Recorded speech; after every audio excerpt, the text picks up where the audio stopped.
kajiko yangu ya kupikia chakula saa ile sina pesa na mkayata. Elizabeth Njoroge lives an obscured life, fated to the fringes of a fast urban life.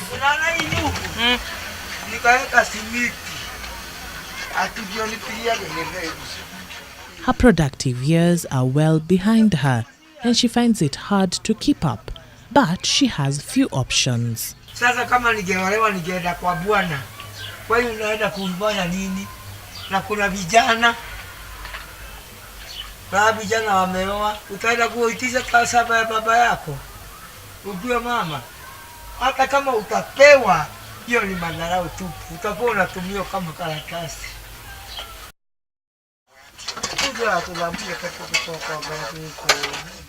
A life of solitude is her reality. She is unable to meet her own daily needs.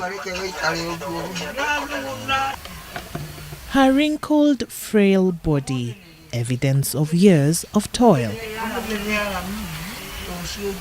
But her youthful struggle is a distant memory, as she says she has nothing to show for it. What of her kin, her children? How is it that she has no one to take care of her?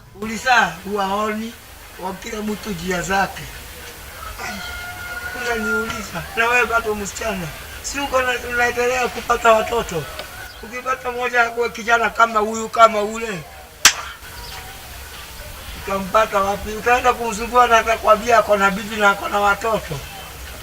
Wewe jiangalie peke yako. Anakuambia siku kutuma unisae. Wewe singekuwa na shida, hata hapa ingekuwa na jenga. For Mary Kefoi, her close to 90 years of life have been characterized by abuse from a husband she thought loved her and sorrow as the ripple effect of their separation. Poverty and misfortune have claimed all her 3 children, leaving her all alone in a world that she struggles to fit in. Her age notwithstanding. Nilisaliwa Limuru, Deia. Kutoka Deia, mama yangu akakuja Nairobi. Kukuja Nairobi, siku hiyo mimi ni musi sana. Nilikuwa na miaka 30. Nikarudi shule, nikasoma standard 1, nikaolewa. Sasa kuolewa, nilitoka huko na watoto 3. Nikarudi kwa mama yangu. Sasa bwana yangu kaoa mwingine, mimi nikateseka. Kwetu ni baya sana, kuna kauka. Mama yangu ni yeye mwenye hii buroti, akarudi kuaga. Mimi nikakuja wapi? Hapa na watoto yangu. Sasa mimi nakuwa mzee nikiwa wapi? Hapa. Her age contributes to her tough life, but more so her ailing body that nearly stops her from engaging in any money-generating venture. Pesa nilikuwa na mingi, nilikuwa na 10. Kila pahali nikienda nikipigwa, sina ugonjwa, naambiwa damu ni mzuri. Sasa nikarudi nikavunjika miguu, lakini mimi natembeaga tu na miti. Mimi hakuna kitu nafanyaga. Sivyo tu ikanyumba hii na mimi nalipisa 1,200. Sasa hiyo pesa nikipatiwa nafanya shopping ya chakula. The high cost of utilities in the city has led her to settle for a simple life, one that denies her of fresh drinking water. Anything that costs money is a luxury she simply can't afford. Manataka shilingi 29,000. Ninaambia hawa makuja makate, heri tu nikunye hii ya chumvi, nikipata shilingi 2, mtoto anaenda na katungi ndogo, naenda kusotea mimi. Kefoi's greatest challenge is food for her and her grandchild, and also school fees for the 10-year-old. Sana sana mimi ni kukunywa maji moto na kaa mpaka jioni. Akikuja kukiwa unga, tunapiga, kukiwa kamchere na napiga. Sana sana mimi mjana sikuli. Na si kukataa. Naona hii nikikula. Na sijui kama Mungu atasaidia mwingine anipee. Saa ingine niko na ile shopping nilifanya kidogo. Si mtoto ataweza akae. Saa ingine asindo ni kusoma kwa ajili ya njaa. The cash transfer program that caters for the elderly is very little and quite inconsistent, that they have learned to live without expecting any government aid coming to them. Napatiwa 4,000 muda wa miezi 2. 4,000. Sasa hiyo nagawa, na kama hiyo mtoto ana hii nanunulia. Kama ni mimi na sakura tunakula. Ile ingine shule. Sasa saa hiyo simi nagawa inaisha. Tena nakaa miezi 2. Kama hii sijui tunapatiwa siku gani. We again realize that it is competing with other government priorities in terms of release of the exchequer. But as I am saying, we are currently paying the May, June, and according to our operations manual, we are not late, because the May, June is supposed to happen in July. So if we are already doing it now, it's not really that delay as we would want to believe. Unasikia baridi kabisa. What about the free medical insurance scheme launched by the government targeting the aged? Naendaga hapa kwa Lucy, naandiko kwa Lucy. Na ikienda kwa Lucy mpaka nikawasa. Unaenda kweli manakupima.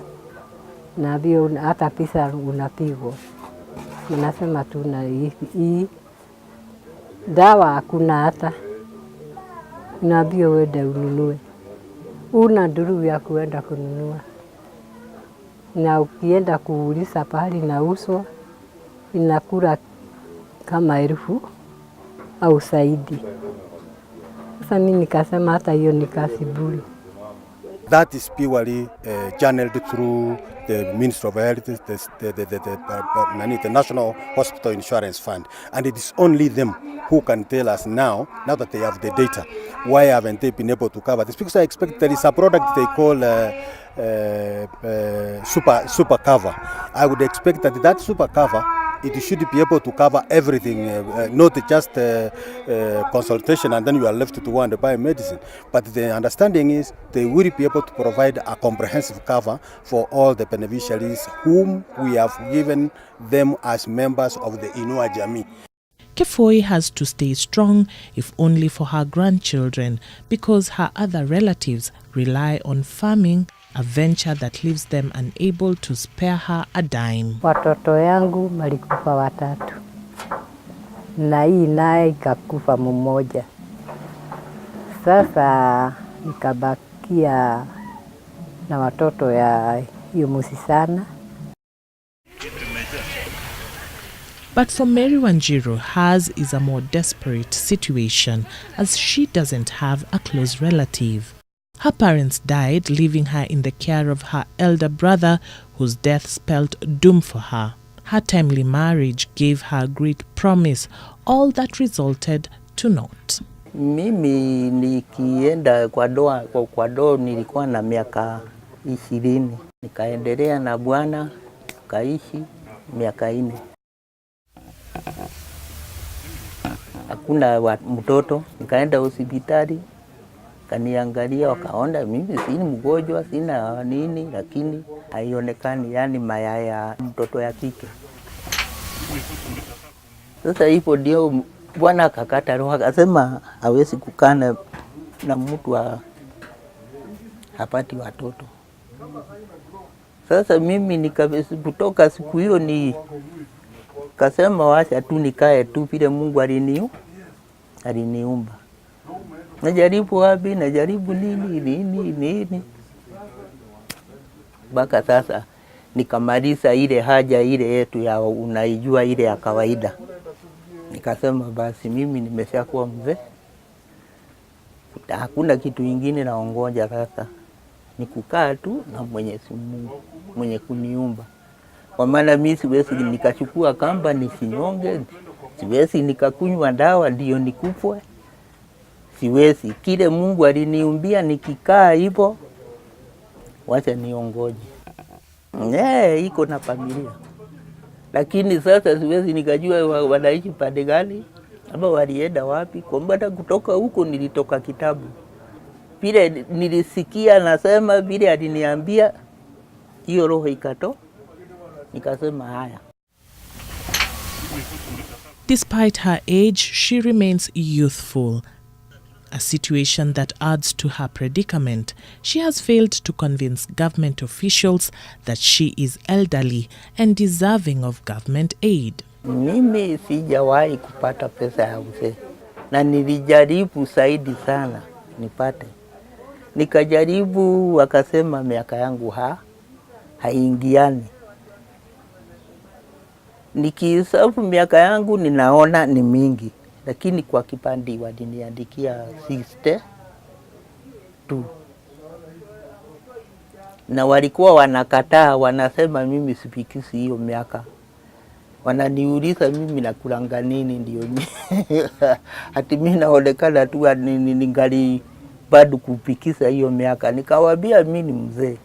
If it confirms that the ID says you were born in 1962, then our hands are tied, and you have to address it with the National Registration Bureau for them to be able to change your date of birth, so that then, because that's the first document that we use to confirm that indeed, one, you are a Kenyan, two, that is the year which you were born. So if your document says you were born in 1962, I cannot look at your face and tell you, yes, from the look of your face, you were born in much earlier than what is in that's your official document. Though she has known pain in her life, nothing compares to the pain she feels in her body every day, having injured her leg after dislocating her hip while walking around the slum. Siwezi kulala, nalala tu kama naketi chini. Na mimi ni mpeke yangu. Hiyo ndio ilikuwa uchungu nyingi zaidi sana kwa mwili yangu.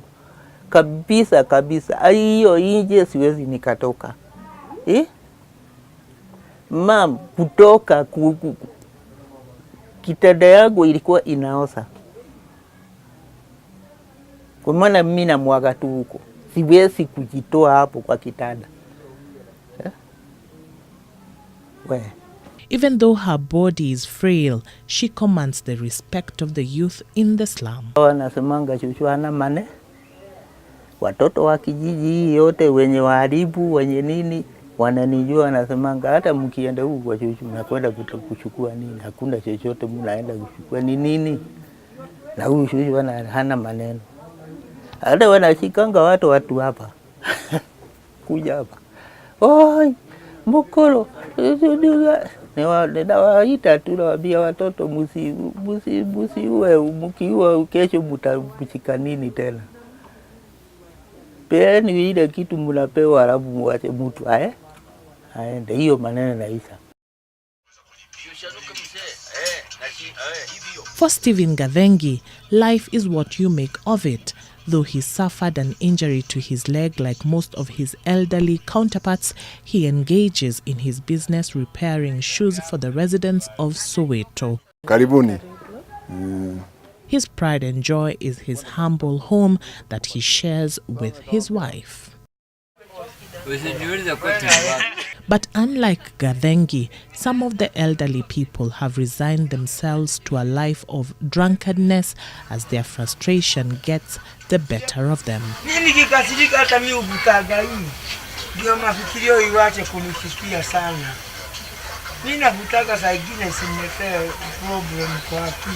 And for good reasons. Their frustrations directed at a government that, according to them, cares very little for the elderly. I was speaking to her, telling him, na wale wanapatia kwa pesa wanakula wenyewe.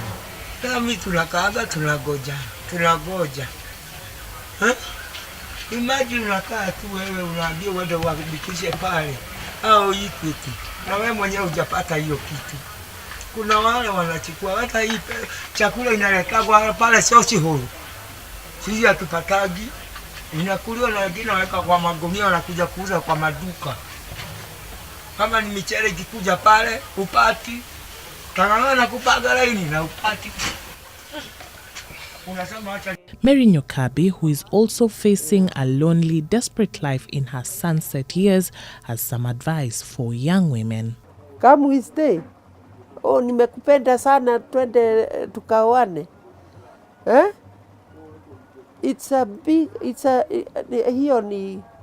Hiyo ni kutupa direction. Unaweza kuolewa na mtu akuleti down at the last moment. Why? Because hamjachunguzana. Kama mimi ningechunguza kwanza, ningefanya nini? Leo ningekuwa na mwelekeo. Sahi ni nini niko naye mimi? Nyokabi could have been faring much better than her counterparts, but her husband, with a gambling problem, sent her fortunes, including a house, down the drain, stripping her of her dignity in old age. And so she settles for the slum life, and though her neighbors hold her in high esteem, she says that her life is not the one she had envisioned for her and her children.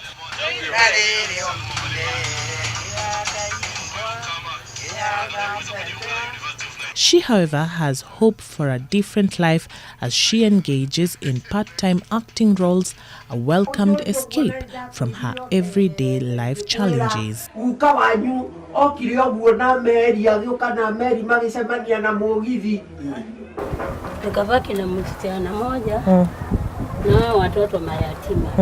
And so do the other elderly folks here, albeit with some bitterness, because it is difficult to accept the reality that their dreams might never come true. NTV sought to understand other options for these elderly people. Several homes that have gone, they do not admit older people without charging. And these charges, sometimes they are very expensive and they vary as to the home. One I know, they are charging 30,000. There are those who are charging 30,000 for admission. There are those charging even 150. I know.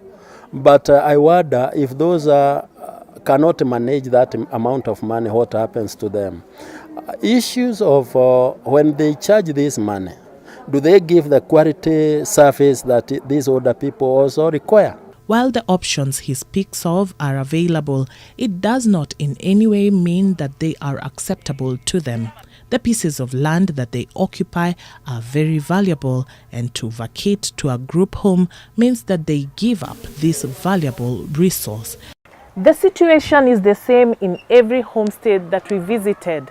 The elderly residents say that they are putting one foot in front of the other, all the while trusting in the Almighty for their everyday existence. Charity Mwangi, NTV.